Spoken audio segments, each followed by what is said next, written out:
అంటే భయం పుట్టుతున్నది కాంగ్రెస్ వస్తుంది.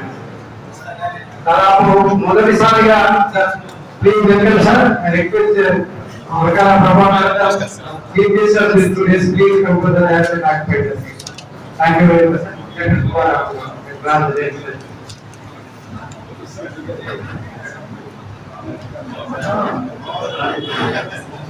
ఇప్పటికే కాలాతీతమైంది కాబట్టి మనం ఇక్కడికి వచ్చిన వాళ్ళందరూ కూడా మరి ముఖ్యమంత్రి యొక్క మాట్లాడాల్సింది కాబట్టి వాళ్ళకంటే మనం ఎక్కువ చెప్పలేము.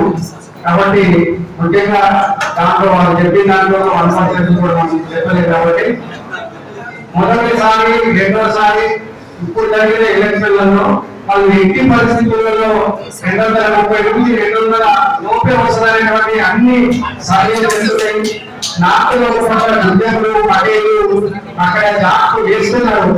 వీళ్ళు చేసేదాన్ని ఎందుకంటే మన భారతీయ సాంప్రదాయము సంస్కృతి అనేటువంటి దాన్ని ఒక చిన్న రాముడు బొమ్మ పెట్టి అక్కడ లక్షణం లేకుండా సీత లేకుండా హిందూ ఫండమెంటలిస్ట్ కూడా పెద్ద పీఠాధిపతులు కూడా బీజేపీ కాదు ఇవాళ మోడీ కూడా ఇప్పుడే చెప్తున్నట్టు ఇక్కడ ప్రెసిడెన్షియల్ ఫార్మ్ గవర్నమెంట్ తీసుకొచ్చి నడుపుతారనేటువంటి భావన నాకులోనే మొదలైంది. కాబట్టి అది చాలా తుఫాన్ వచ్చే అవకాశం ఉన్నది. మరి ఇప్పుడు మనం ఉన్న కర్తవ్యం అంతా ఇప్పుడే మనం సోదరులు పార్టీలో పడాలి. కాబట్టి నన్ను కాంగ్రెస్ వాళ్ళు మా ఇంటికి వచ్చి నన్ను మాట్లాడమన్నారు. అడిగితే ఒకటే చెప్పిన బీజేపీ కాకుండా ఒకటిసారి పవన్ సంఘాలు అందరూ తెలంగాణలో కూడా టీఆర్ఎస్ కాకుండా ఇంకెవరినైనా ఎన్నుకోమని ఒక మాట ఇచ్చారు. ఇప్పుడు మన దగ్గర ఉన్నది ఏంటంటే బీజేపీ కాకుండా ఇంకోటి ఎన్నుకోండి. మీ లోకల్ గా ఎంతమంది చేయగలుగుతారు? ఎందుకంటే క్లాస్ లో కూడా చాలా చోట్లలో ఇండిపెండెంట్ కూడా ఎంపీగా గెలిచిన వాళ్ళు.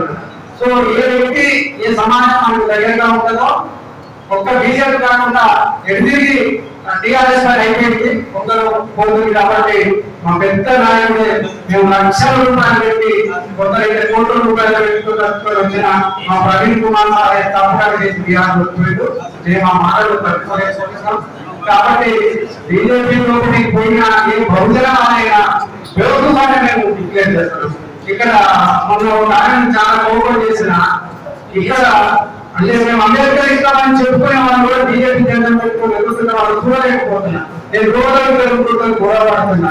ఆయన ఎవరిలో ఉండాలి అడగలేదు. బీజేపీ పార్టీలో పోయి ఆ జెండా పట్టుకోకూడదు. మనవాళ్ళని చేసే ఈ భారతదేశాన్ని నాశనం చేసింది వాళ్ళని తీసుకొచ్చింది అంటే మా వాళ్ళకు చదువు లేవు కదా, సాయంత్రం పూట యొక్క చదువు చదువు ఎవరిస్తే బాగా జరగబోతున్నారు. కాబట్టి మరి విద్యావంతులకు మరొకసారి ఇంత దూరం చెందిన వాళ్ళకి ప్రత్యేక తెలియలేదు.